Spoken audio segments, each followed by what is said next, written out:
Bienvenido nuevamente a las soluciones de biología de la guía oficial del IPN 2016. No olvides suscribirte a mi canal. Vamos a continuar con la pregunta número 41 de la página 111. Las amibas pertenecen al dominio, hay un espacio, debido a su complejidad a nivel molecular. Este reactivo se refiere a la rama de la biología que conocemos como taxonomía, que se ocupa de clasificar a los organismos vivos.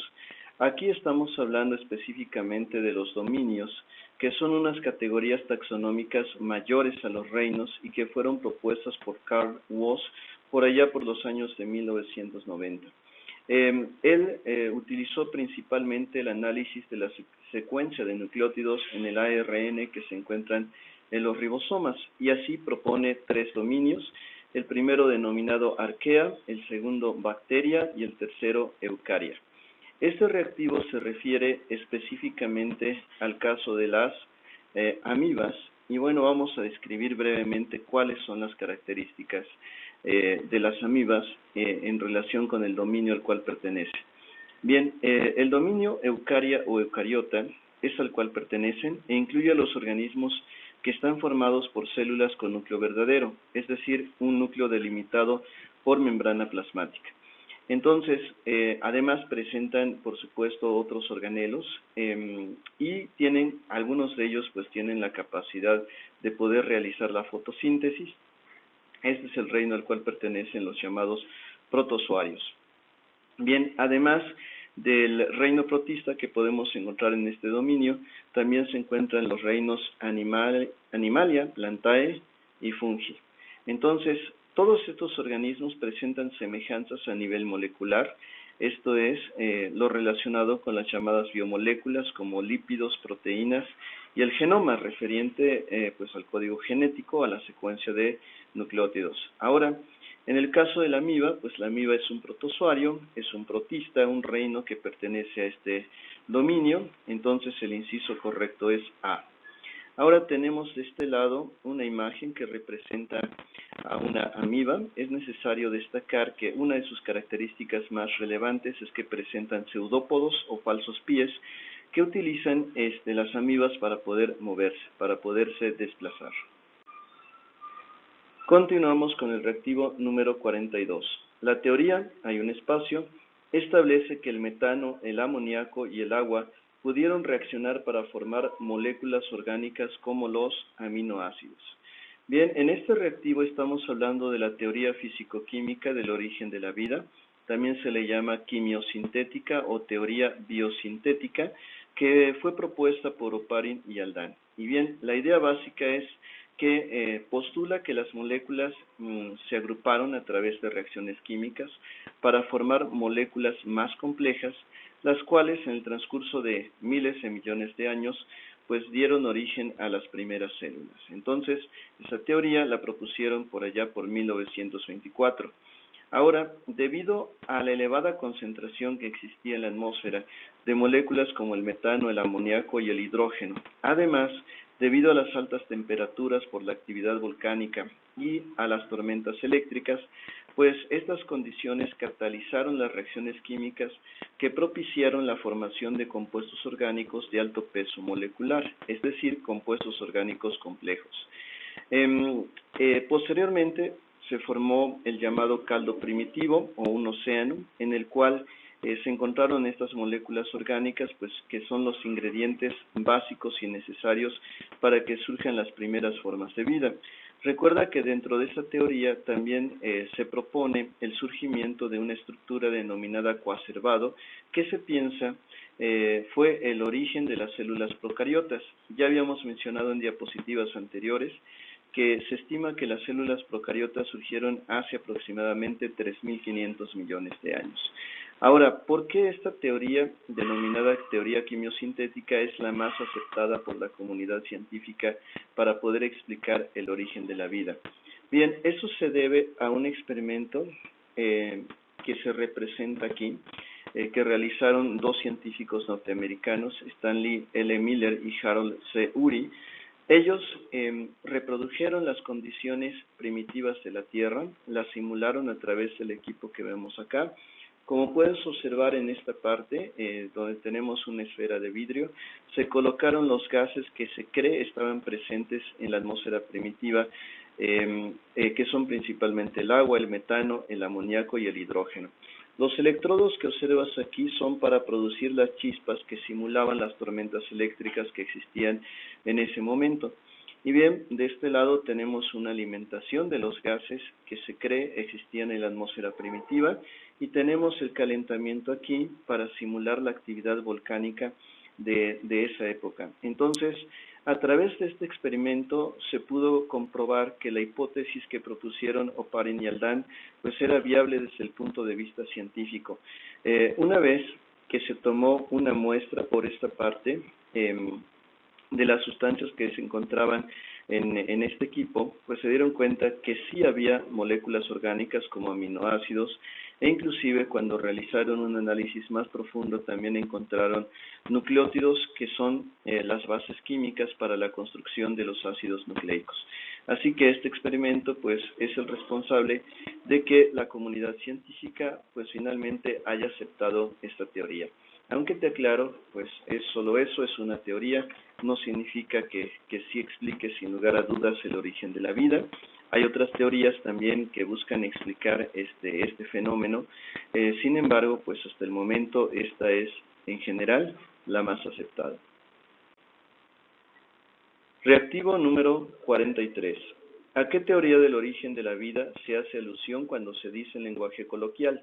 Dejé la tortilla en la mesa y le aparecieron hongos.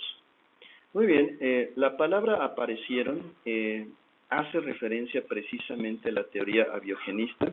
Recuerda que esta propone que los materiales inertes, los materiales sin vida, se podrían transformar en organismos, se podrían transformar en seres vivos. Y entonces su origen pues es muy antiguo, se remonta a la época de Tales de Mileto, el cual afirmaba pues que los organismos vivos podrían surgir a partir de la materia inerte. Tenemos aquí un ejemplo.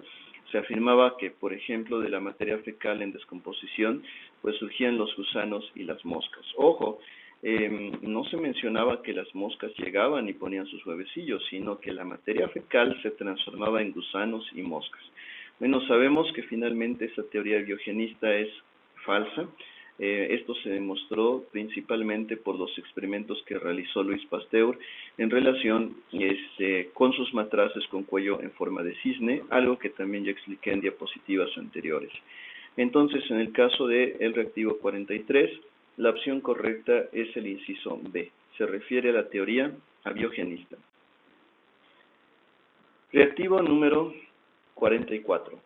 A las especies que solo habitan en zonas restringidas como islas, partes altas de las montañas, ríos, lagos o lagunas, cenotes o cuevas, se les conoce como.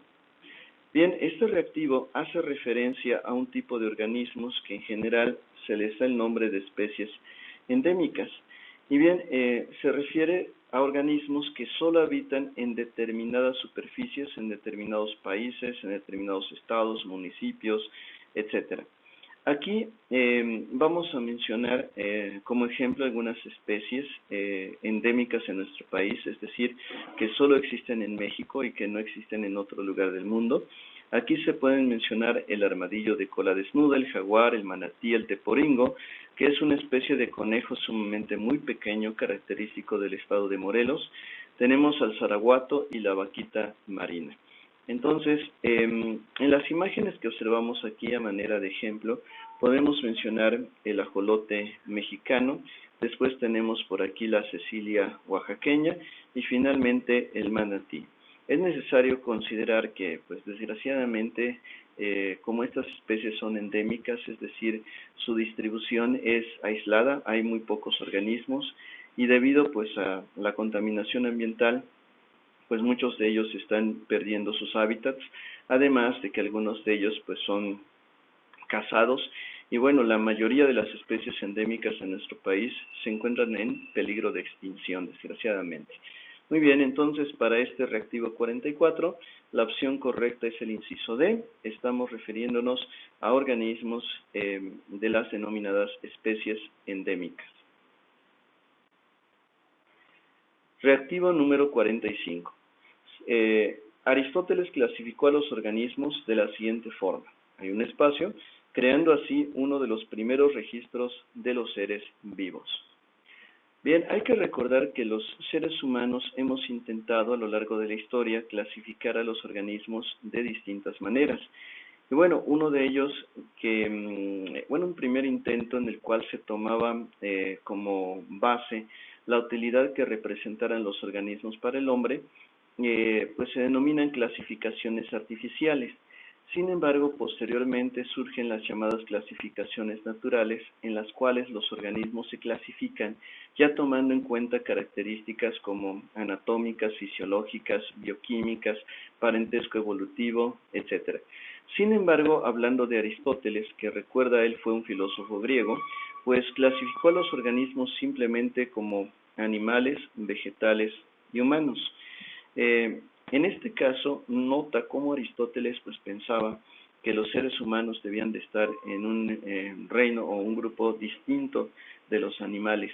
Sin embargo, pues hoy sabemos que nosotros pues tenemos características muy similares al resto de los organismos clasificados actualmente en el reino animal. Actualmente los seres humanos pertenecemos al reino animal, pero pues en la época antigua, pues sobre todo por la idea de la existencia de los dioses, pues se pensaba que los seres humanos debían de estar clasificados en un grupo aparte. Entonces, en la pregunta número 45, pues la opción correcta es el inciso D. El sistema de clasificación que propuso Aristóteles fue el de animales, vegetales y humanos. Continuamos con el reactivo número 46. Identificar en la imagen el punto crítico de cuando el agua es contaminada y convertida en ácido sulfúrico, cuya fórmula es H2SO4. Muy bien, lo que tenemos aquí es una imagen que nos resume de manera sencilla las distintas emisiones contaminantes, principalmente al aire, aunque también vemos aquí descargas contaminantes en los ríos. Sin embargo, cuando hablamos de la lluvia ácida se origina principalmente por la presencia de óxidos de azufre en el aire. Y estos óxidos de azufre provienen principalmente de la combustión de los denominados combustibles fósiles, como la gasolina, el gasóleo, la turbocina, etcétera. Recuerda que estos combustibles fósiles se producen en las llamadas refinerías, y bueno, dentro de los procesos que se efectúan en las refinerías, pues uno de ellos se refiere a retirar el azufre o los compuestos de azufre que contienen pues estos combustibles. Sin embargo, no es posible retirarlos al 100%. Una de las cosas que impide esto pues son los elevados costos, y bueno, también se requiere de una tecnología pues avanzada para poder retirar la mayor parte de los compuestos de azufre. Entonces, aunque cada combustible tiene una cantidad de azufre pequeña, sin embargo, cuando se quema, se combina con el oxígeno, pues produce óxidos de azufre. Y si consideramos que en general las industrias, los aviones y cualquier otro vehículo pues utilizan combustibles derivados del petróleo, el cual contiene azufre, entonces la cantidad de óxidos de azufre que se emite al aire pues es muy elevada. Entonces, lo que tenemos en la parte de abajo es la reacción química que representa la formación del ácido sulfúrico. Aquí se está representando al trióxido de azufre, el cual se debe de combinar con el agua, con la humedad que hay en el agua, por ejemplo en la lluvia, y entonces cuando el agua se combina químicamente con el trióxido de azufre, produce ácido sulfúrico. Entonces, de hecho, en la imagen tenemos señalada en esta parte la existencia de la lluvia ácida. Entonces, es en esta zona en donde se efectúan esas reacciones químicas que lleva a la formación del ácido sulfúrico, y a partir de ello, pues se genera la lluvia ácida. También es necesario aclararte que el ácido sulfúrico no es el único compuesto que puede provocar la lluvia ácida. También la lluvia ácida se debe a la presencia del ácido nítrico, y a su vez el ácido nítrico se puede formar en el aire a partir de los óxidos de nitrógeno, que también están presentes en los combustibles fósiles. Bien, entonces, para terminar con esta pregunta, la respuesta correcta del reactivo 46 es el inciso A, la lluvia es uno de los fenómenos por los cuales los óxidos de azufre se combinan precisamente con el agua y se produce ácido sulfúrico, lo cual genera la lluvia ácida. Reactivo número 47. Conforman el segundo nivel de una cadena alimenticia y constituyen la fuente de energía de los consumidores secundarios. Muy bien, aquí estamos hablando de cadenas alimenticias, de cómo fluye la materia y la energía a través de una cadena alimenticia. Vamos a describir esto brevemente. Comenzamos con el productor, que tenemos aquí representado por una planta. Recuerda que es un organismo autótrofo, lo cual implica que puede elaborar su propio alimento a través, en este caso, del proceso de la fotosíntesis. Ahora, este productor, pues por supuesto, va a servir de alimento a un organismo, en este caso representado como el conejo, el cual es un consumidor primario, también llamado herbívoro o fitófago. En este caso, el conejo pues es un organismo heterótrofo, no puede elaborar su propio alimento y por lo tanto se le considera un consumidor. Puesto que es un consumidor que solo se alimenta de plantas, pues se le considera un consumidor primario. Ahora, tenemos también a un consumidor secundario, que en este caso sería un zorro. Se trata de un carnívoro que pues se alimenta de organismos herbívoros, como el caso del conejo. Como consumidor terciario, que también es un carnívoro, tenemos al lobo, el cual se puede alimentar de un zorro, por ejemplo. El consumidor cuaternario, en este caso representado por un detríboro, como podría ser pues un zopilote, por ejemplo, pues este recuerda que se alimenta de los cadáveres o de la materia orgánica en descomposición, pero cuidado, no lo confundas con los desintegradores. Dentro de los desintegradores encontramos principalmente a microorganismos que, bueno, sí se encargan de descomponer también materia fecal, cadáveres, etcétera, pero sus características son diferentes de los consumidores cuaternarios. Muy bien, a lo largo de esta cadena, la transferencia de energía va disminuyendo. Recuerda que aquí también se rige la llamada ley del 10%, que de manera aproximada nos dice lo siguiente, que si, por ejemplo, un productor recibiera 10.000 calorías de energía provenientes del sol, el consumidor primario solo recibe el 10%. Es decir, de las 10.000 calorías que recibe la planta, el conejo solo recibiría 1.000 calorías, la décima parte. Y así nos vamos con lo demás. El consumidor secundario solo recibe la décima parte de lo que recibe el conejo. En este caso recibiría 100 calorías. El terciario recibiría 10, el detríboro recibiría 1 y los desintegradores 0.1.